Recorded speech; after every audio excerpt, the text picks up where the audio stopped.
요한복음 10장 22절에서 30절 하나님의 말씀을 들으십시오. 예루살렘에 수전절이 이르니 때는 겨울이라. 예수께서 성전 안 솔로몬 행각에서 거니시니 유대인들이 애워싸고 이르되 당신이 언제까지나 우리 마음을 의혹하게 하려 하나이까? 그리스도이면 밝히 말씀하소서 하니 예수께서 대답하시되 내가 너희에게 말하였으되 믿지 아니하는도다. 내가 내 아버지의 이름으로 행하는 일들이 나를 증거하는 것이거늘 너희가 내 양이 아니므로 믿지 아니하는도다. 내 양은 내 음성을 들으며 나는 그들을 알며 그들은 나를 따르느니라. 내가 그들에게 영생을 주노니 영원히 멸망하지 아니할 것이요 또 그들을 내 손에서 빼앗을 자가 없느니라. 그들을 주신 내 아버지는 만물보다 크심에 아무도 아버지 손에서 빼앗을 수 없느니라. 나와 아버지는 하나이니라 하신대. 아멘. 잠시 기도드리겠습니다. 하나님 아버지, 오늘 저희들이 주님의 귀한 말씀을 또한 듣고자 합니다. 성령 하나님, 이 시간 온전히 역사하셔서 이 말씀을 잘 비추어 주시고 저희로 하여금 깨닫는 지혜들을 허락하여 주시기를 기도합니다. 말씀을 잘 듣고 마음에 새기고 또 순종하며 감사하며 이 한 주를 보낼 수 있도록 은혜를 베풀어 주옵소서. 주님 앞에 이 시간을 의탁드리옵고 예수님의 이름으로 기도드립니다. 아멘.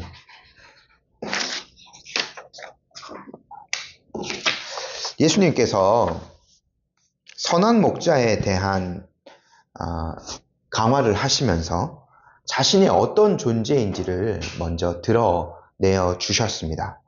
첫 번째로 예수님은 양의 문이 되시는 분이시죠. 양들은 오직 예수님을 통해 우리 안팎으로 드나들 수 있습니다.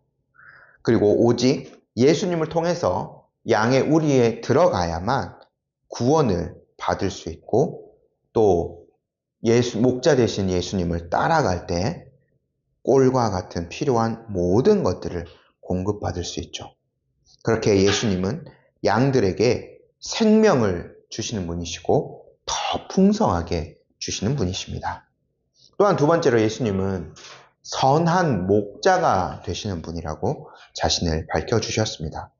단순히 양들을 의무적으로 돌보는 목자이거나 돈을 받고 딱 그만큼만 양들을 돌보는 사꾼이 결코 아니시죠.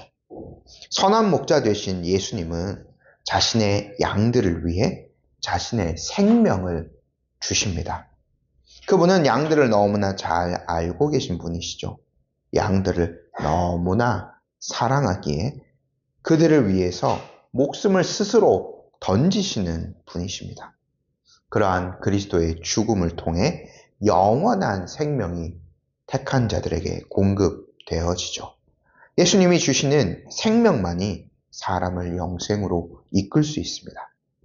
예수님께서 이러한 선한 목자에 대한 말씀을 하셨을 때 그 이야기를 들은 많은 유대인들은 예수님을 귀신 들렸다 모함하며 예수님을 거부합니다. 그러나 또 어떤 사람들은 예수님이 행하신 일과 그 말씀을 통하여 예수님이 선한 분이심을 깨달아 가게 되죠. 오늘 이제 본문 22절부터는 약간 장면이 전환이 되어집니다.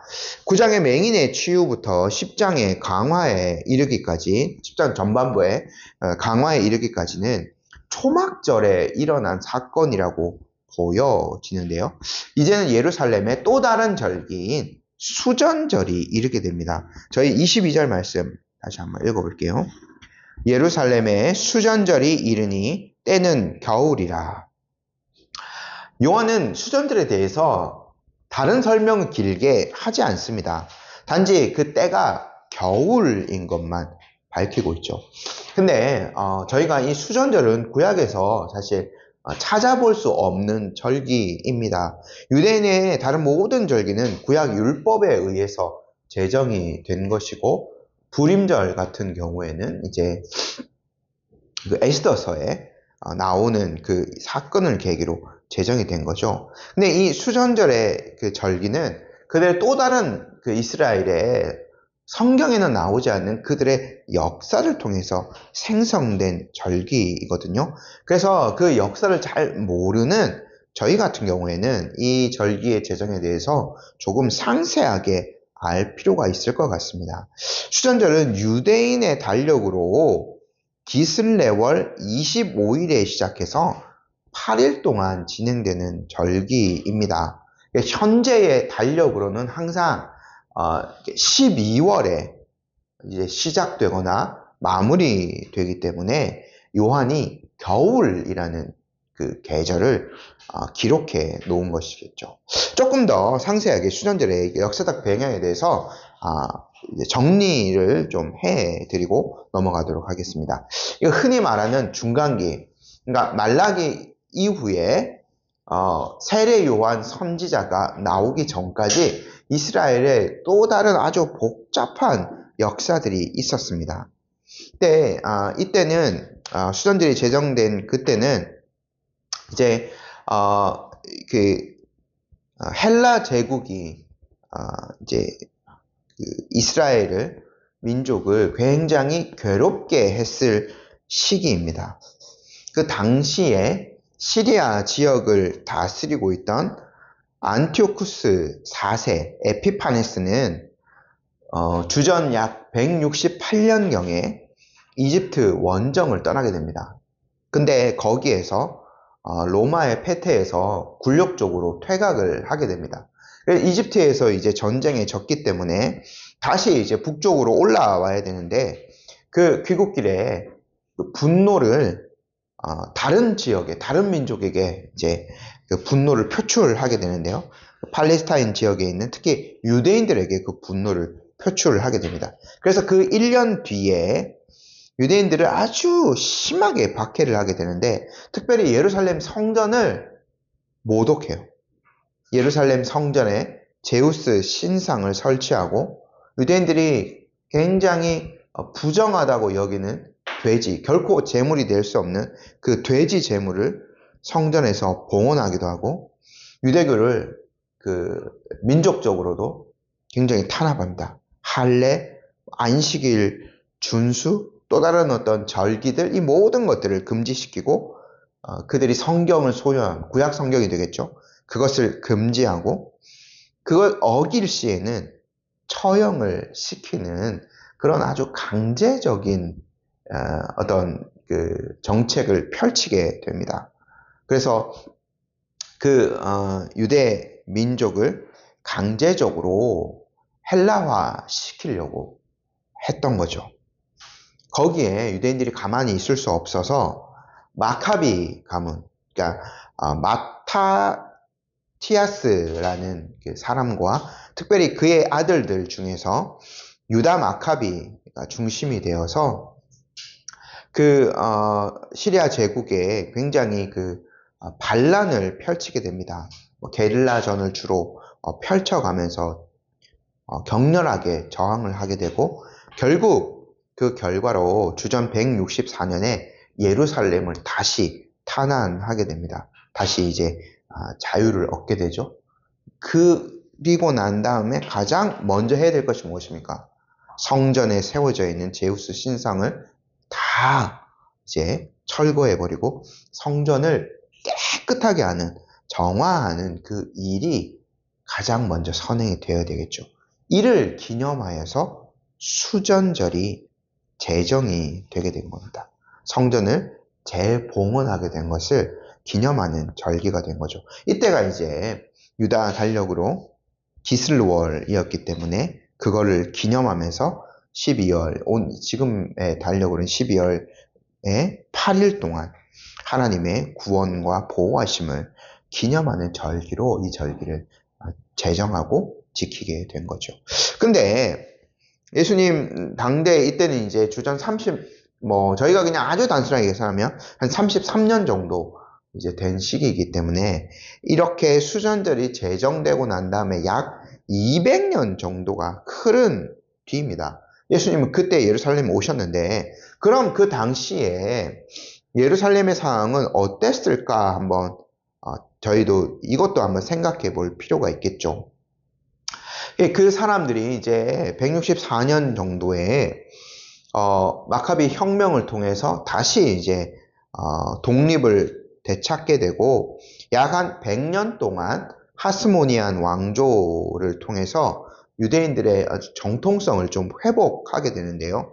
하지만 그 뒤에 로마가 더욱 강성해져서 주전 약 60년경에 힘이 없었던 이스라엘은 헤롯 가문을 통해서 다시 누구의 지배를 받게 되냐면 로마의 지배를 받게 됩니다.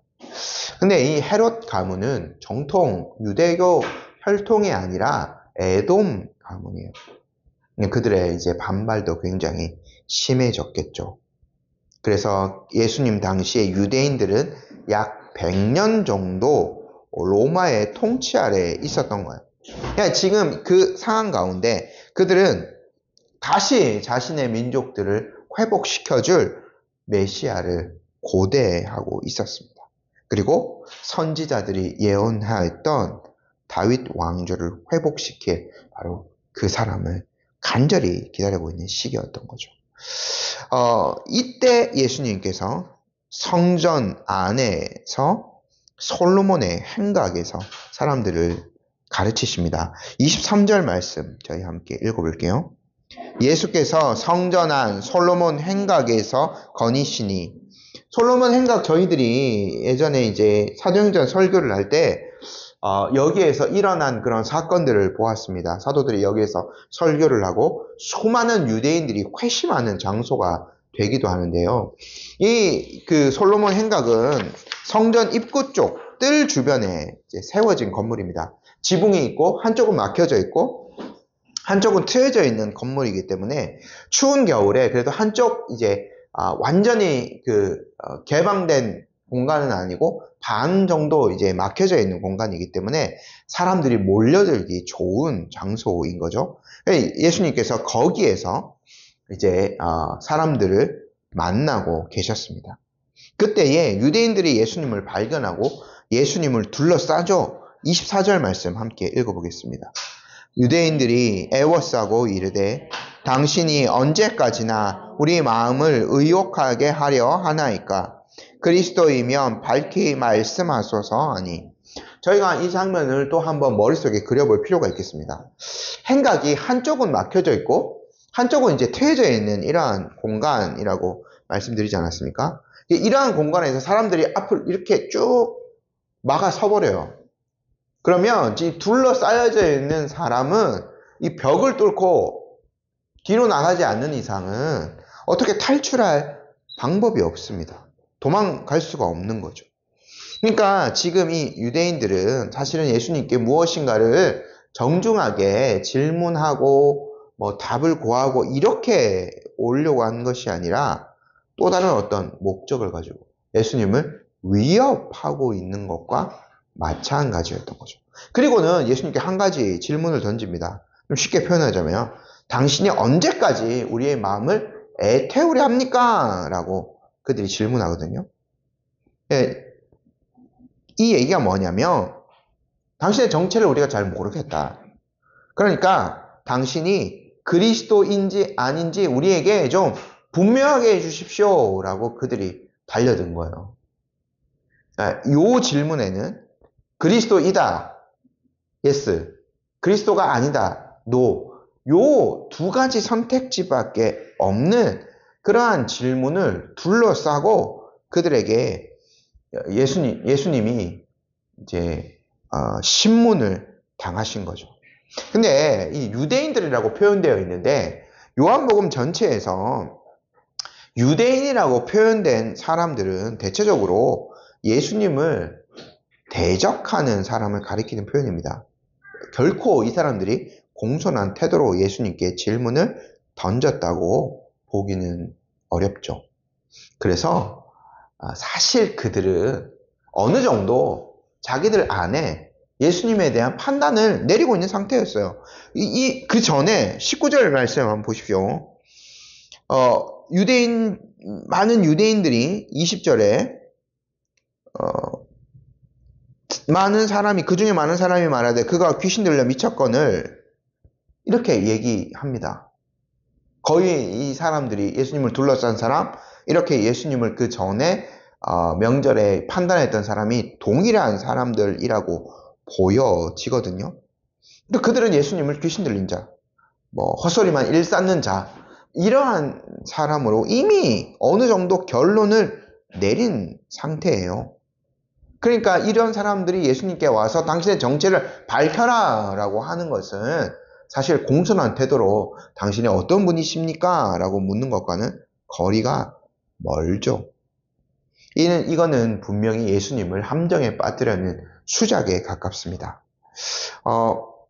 저희가 그 맹인의 사건에서 이 유대인들이 아마 동일한 무리라고 보여지는데, 그 맹인에서 이제 고침받은 그 사람의 부모까지 불러서 신문하지 않습니까? 근데 그 부모가 애써 정확하게 답을 주지 않아요. 회피하죠. 9장 22절을 보면 그 이유가 나오는데, 그 부모가 이렇게 말한 것은 이미 유대인들이 누구든지 예수를 그리스도로 시인하는 자는 출교하기로 결의하였으므로 그들을 무서워함이러라 라고 되어 있어요. 예수님을 이미 이 당시부터 예수님을 그리스도라고 시인하는 자들이 있었다는 거죠.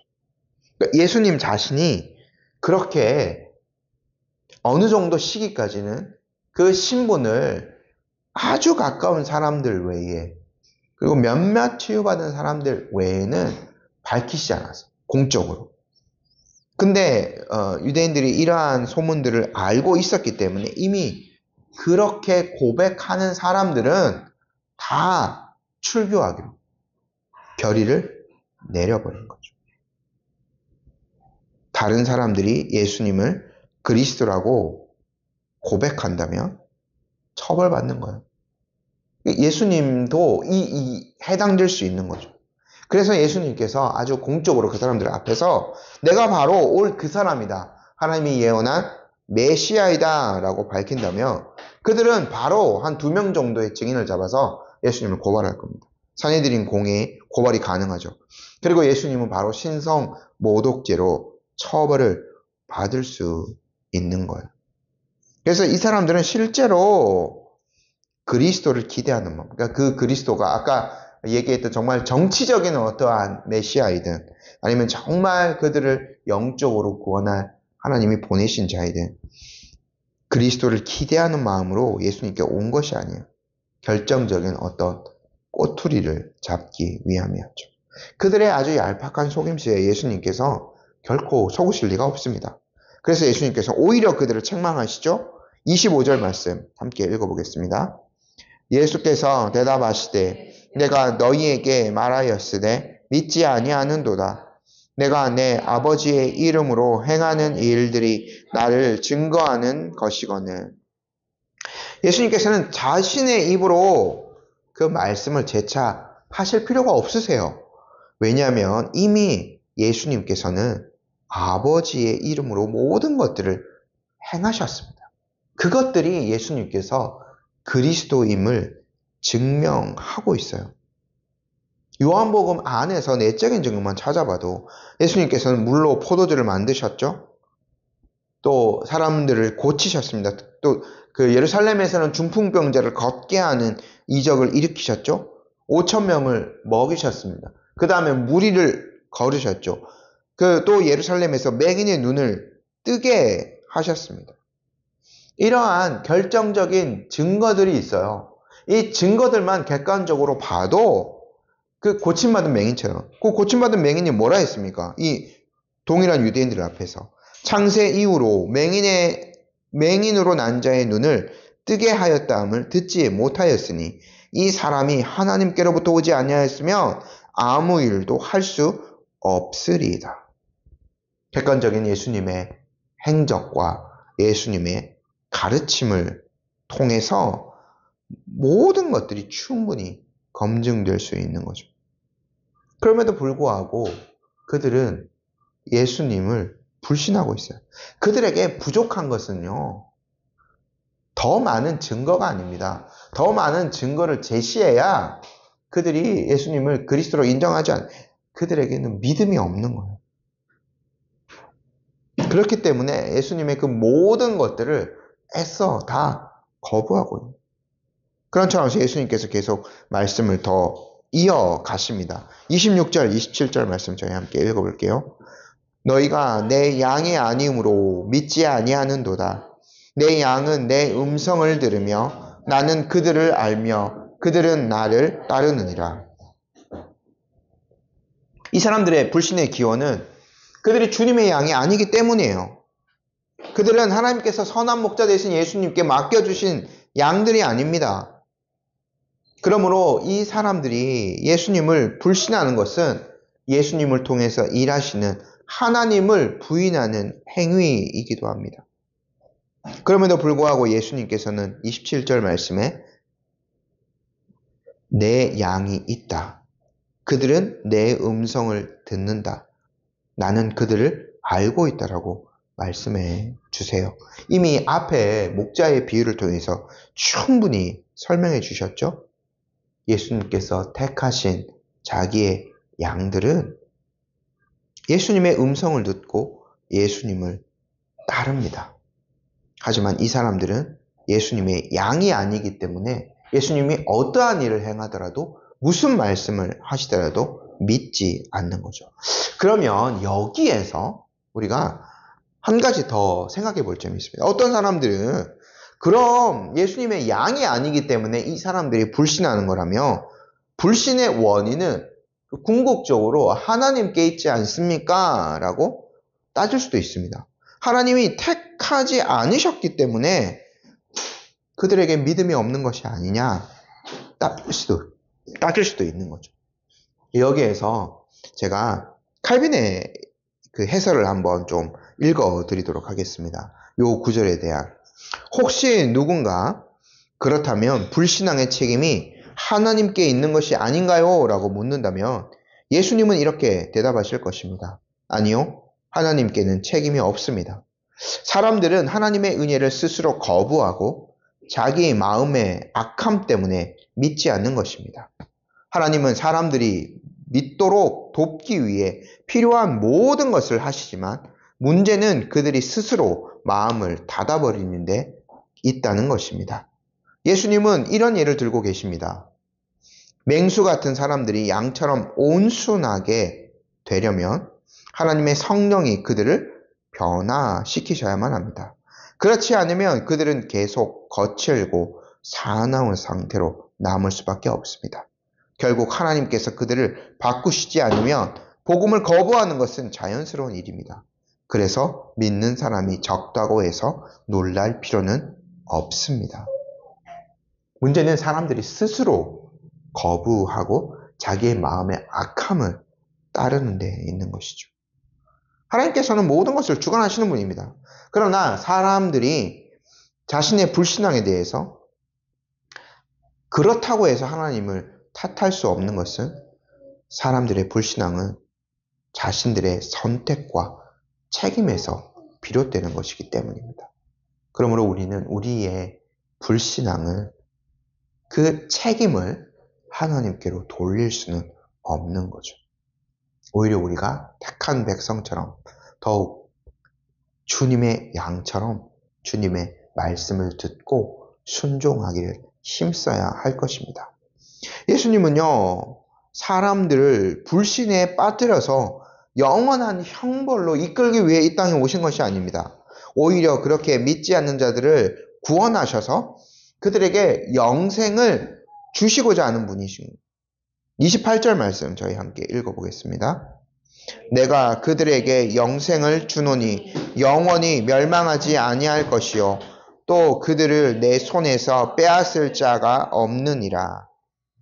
예수님이 말씀하신 영생은 영원함과 살아있음 두 가지 요소를 지닙니다. 예수님의 양들은 예수님을 통해 하나님과 영원한 관계를 맺습니다. 그리고 더 나아가 무궁한 생명의 교제를 누리죠. 그들은 결코 흔들리지 않는, 결코 빼앗길 수 없는 영원한 생명을 누리게 됩니다. 이 영생에 대해서 조금 더 제가 설명해주는 자료를 한번 읽어드릴게요. 들어보십시오. 영생은 하나님이 주시는 선물입니다. 영생은 단순히 시간이 끝없이 이어지는 삶이 아니라 하나님이 주시는 특별한 삶이라는 점을 주목해야 합니다. 예수님께서 우리에게 주시는 영생은 끝이 없고 결코 파멸로 끝나지 않습니다. 예수님께 속한 사람들은 망하거나 무너지는 일이 없을 것입니다. 아무리 사탄이나 세상의 악이 우리를 공격한다 해도 아무도 우리를 예수님에게서 빼앗아갈 수 없습니다. 이것은 주님이 친히 하신 약속이기 때문입니다. 기독교 신앙의 아름다운 점 중 하나는 우리의 구원이 우리의 노력이나 연약한 믿음에 의존하지 않는다는 것입니다.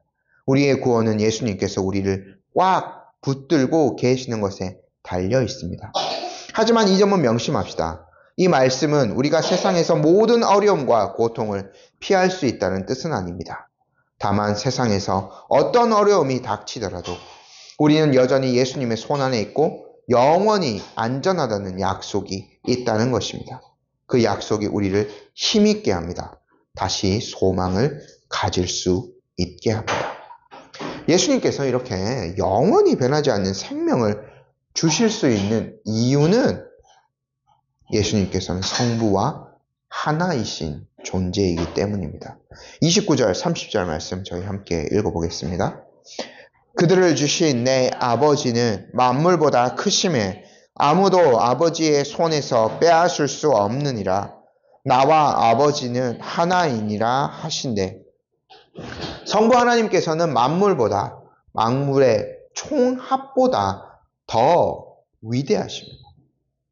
그 하나님께서 자신의 양들을 예수님께 맡기셨어요. 이것이 바울이 에베소서 1장에서 창세전에 그리스도 안에서 우리를 택하사라고 표현한 것과 동일한 것입니다. 그렇게 하나님께서는 이미 그리스도 안에서 그 택한 백성들의 구원을 작정하여 주셨어요.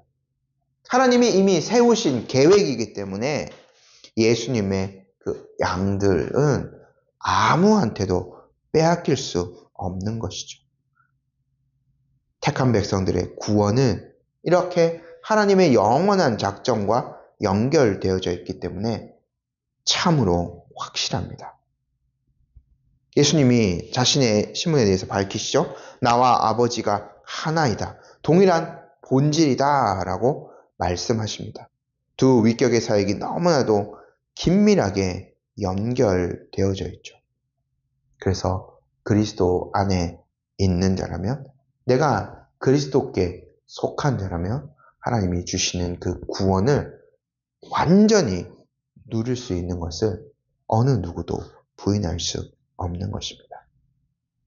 오늘 말씀을 통해서 저희가 중요한 진리들을 몇 가지 발견했습니다.